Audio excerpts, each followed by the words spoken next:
Amados, graça, paz, saúde, alegria e prosperidade a todos. É com prazer, com gratidão no coração, cheio de contentamento, que aqui estou mais uma vez para junto com você, em humildade diante de Deus, nos derramarmos na presença dEle e bebermos da fonte. Hoje, para a glória do Senhor, nós tentaremos terminar a primeira carta de João, capítulo 5, a partir do verso 13. Quiete seu coração, reúne os seus, procura um lugar adequado, propício, e vamos juntos. O texto de João diz assim, verso 13 do capítulo 5. Essas coisas vos escrevi, estou escrevendo a vocês agora, estou escrevendo como se já tivesse escrevido, porque ele sabia que o pessoal ia ler a carta dele.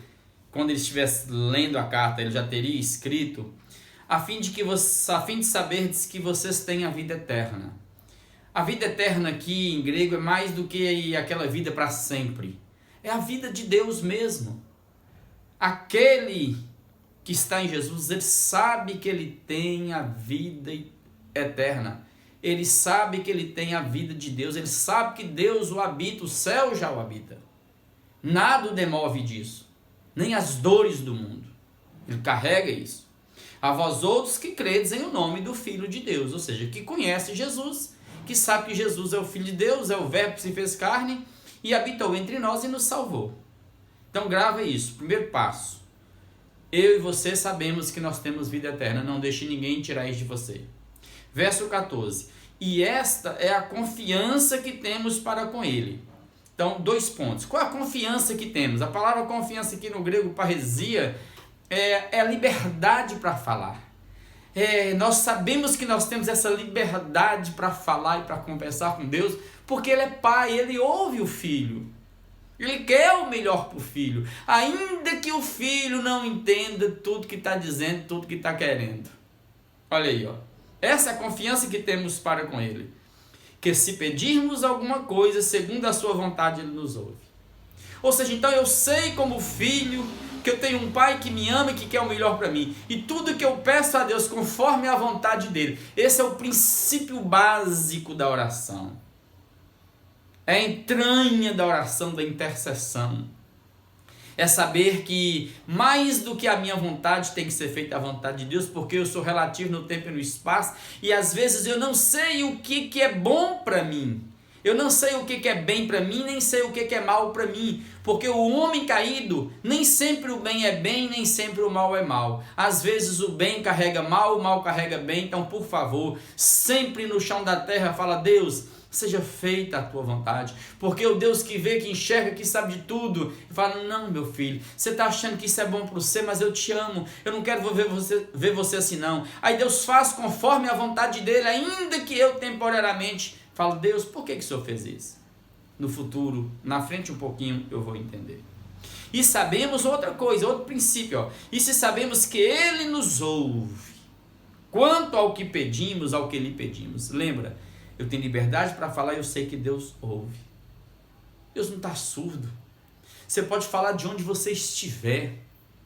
Não precisa ser em monte, dentro de 4 paredes de um templo. Pode ser onde você estiver, na maior das angústias, no maior perrengue, no meio da mata. Você pode falar do ventre de um peixe, de uma baleia. De onde você falar, você pode ter certeza, Deus te ouve. Não é porque Deus tem um ouvido grandão, que capta todas as ondas sonoras, não. É porque Deus é. Você está nele, você acontece nele. Ele nos ouve, ele não é surdo. Grava isso.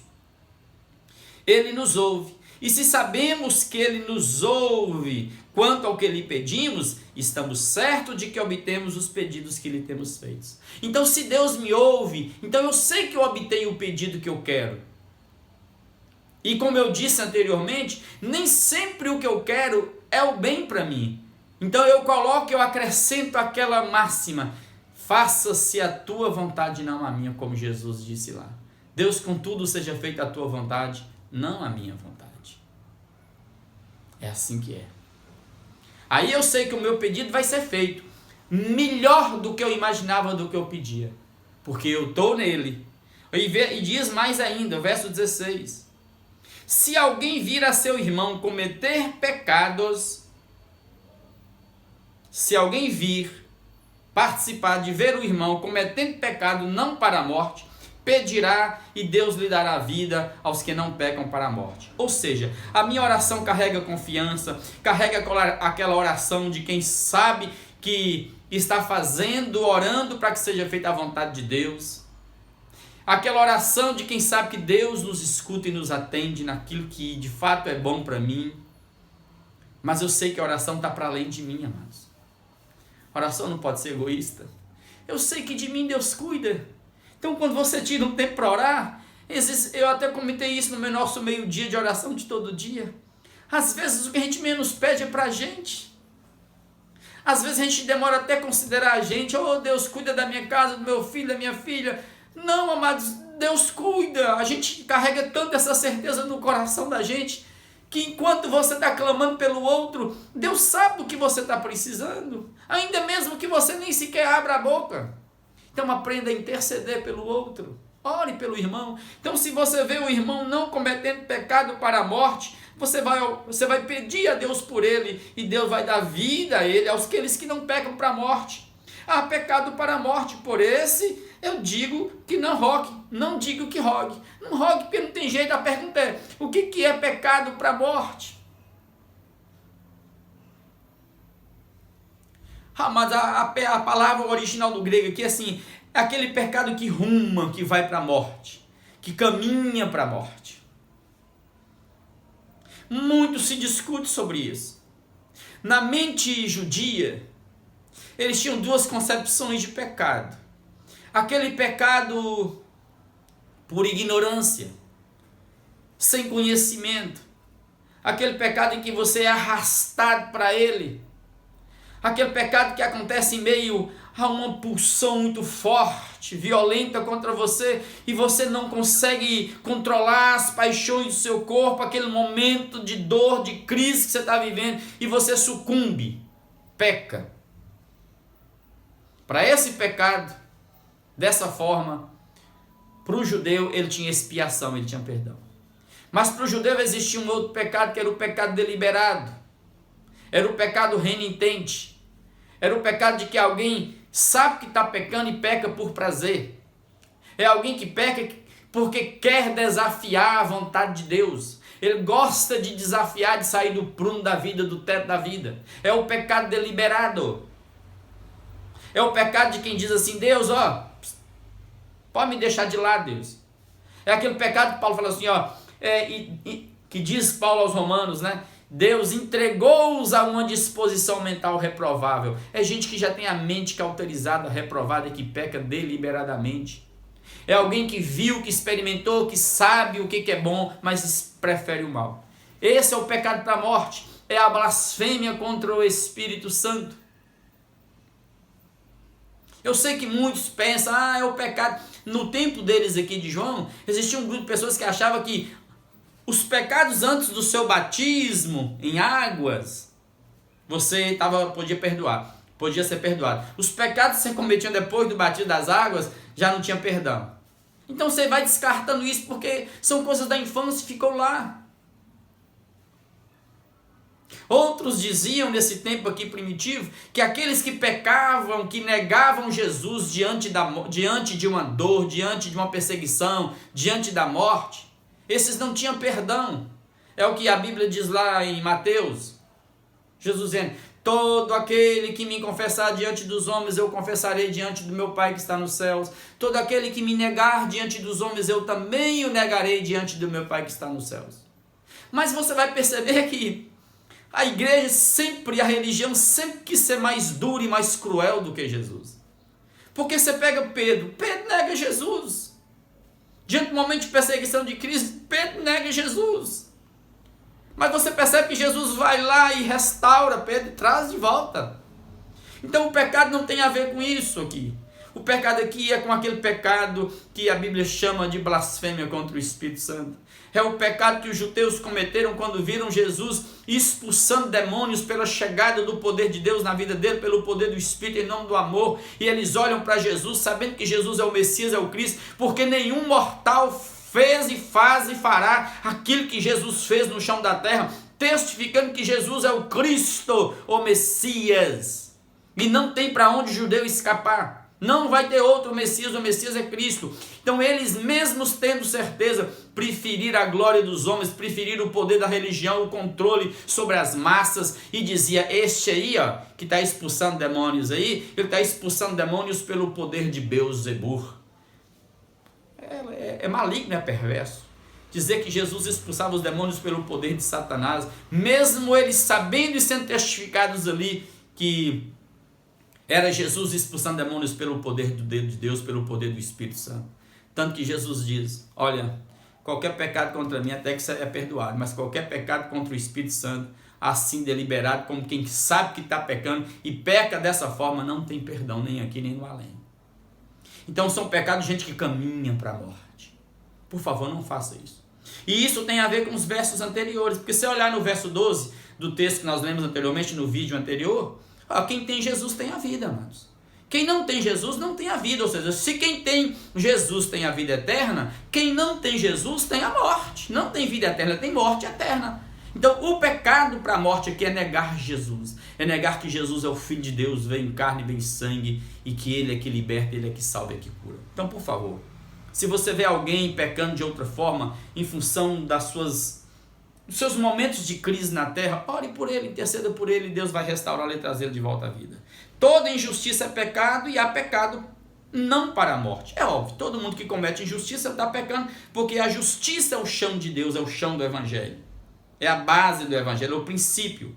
Lugar, casa, cidade, país onde não tem justiça, é um país, é uma cidade, é uma casa, é alguém que caminha para a morte, para a destruição. Sabemos que todo aquele que é nascido de Deus não vive em pecado, ou seja, é óbvio, eu converti, você converteu, creio em Jesus, esse que crê em Jesus, que sabe que Jesus é a verdade, ele não vai viver mais na prática do pecado com a mente cauterizada. Não tem como. Antes, aí ele diz algo bonito que eu quero que você grave no seu coração. Aquele que nasceu de Deus o guarda, e o maligno não lhe toca.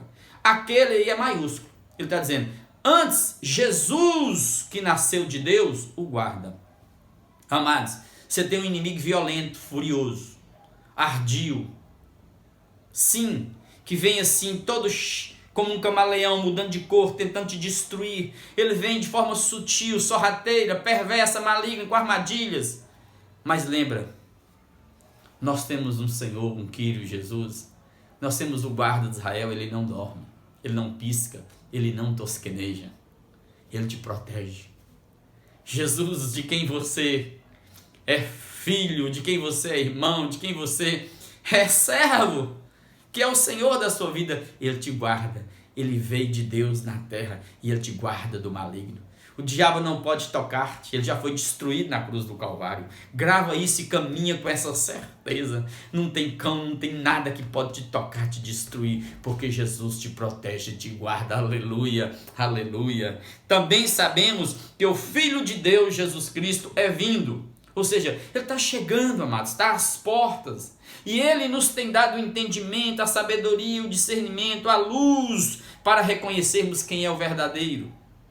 E nós estamos no verdadeiro, estamos em seu Filho Jesus Cristo. Este é o verdadeiro Deus e a vida eterna, e ele reafirma tudo. Jesus é Deus encarnado, é Deus praticado, é o que diz todos, é o que diz Irineu, é o que diz os grandes historiadores. Jesus, que diz Martim Lutero, diz todo mundo.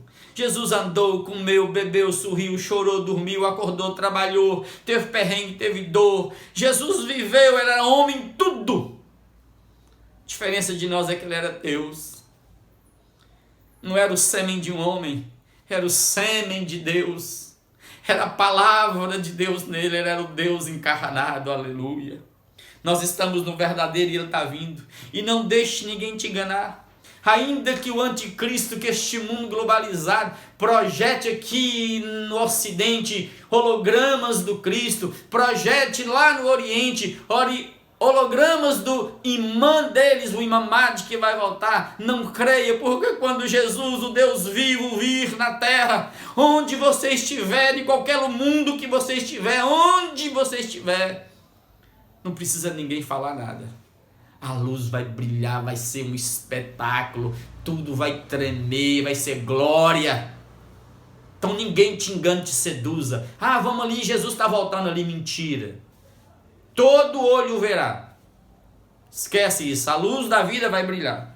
E aí ele diz no verso 21 para encerrar: filhinhos, guardai-vos dos ídolos, guardai-vos do paganismo, guardai-vos dessa idolatria presente aqui em Éfeso, de um templo de uma deusa pagã perversa, de um deus perverso Apolo, a Diana dos Efésios, de tanta imundície que tem, de tanto culto a deuses pagãos. Guardai-vos desses ídolos, desses cultos pagãos. Guardai-vos de colocar alguém no trono do seu coração ocupando o lugar de Deus. Deus tem a primazia. Guarde dos ídolos. Guarde-se do dinheiro, não deixe de ser Deus na sua vida. Tudo vai passar, dinheiro é ilusão. A ideia do ídolo aqui é ilusão, é algo que é uma ilusão no grego.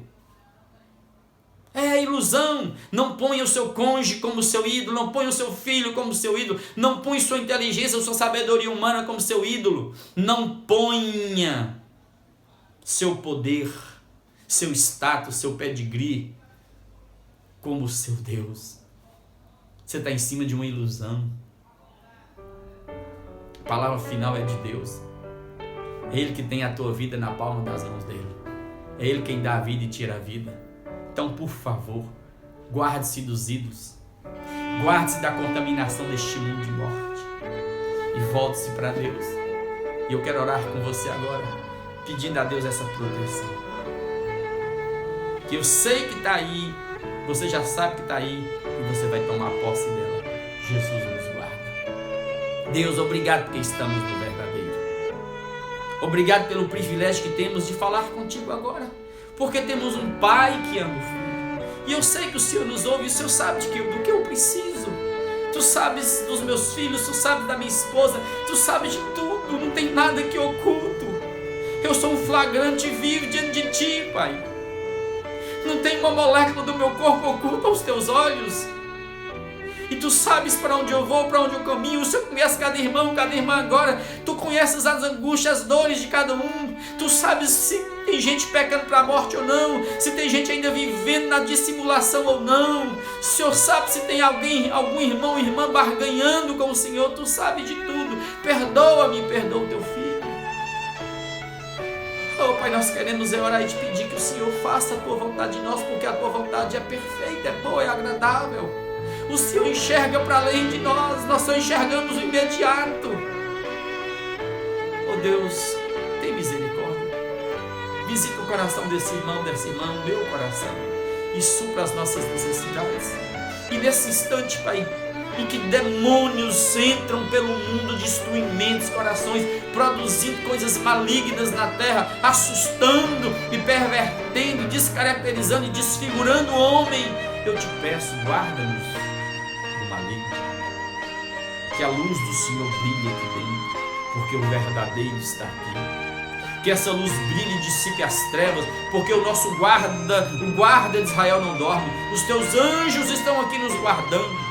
Acenda colunas de fogo ao redor das nossas casas, das nossas vidas, e guarda-nos no caminho e livra-nos de todo dardo inflamado de Satanás. E aqueles que estão, Pai, pecando para a morte, oh Deus, o que eu posso dizer senão que o Senhor cumpre a Tua palavra na vida deles? Oh Deus, eu quero clamar por aqueles que estão titubeando a um passo do mundo. Eu Te peço, traga-os de volta para a vida, equilibra-os. Ajuda-nos a não cedermos ao pecado.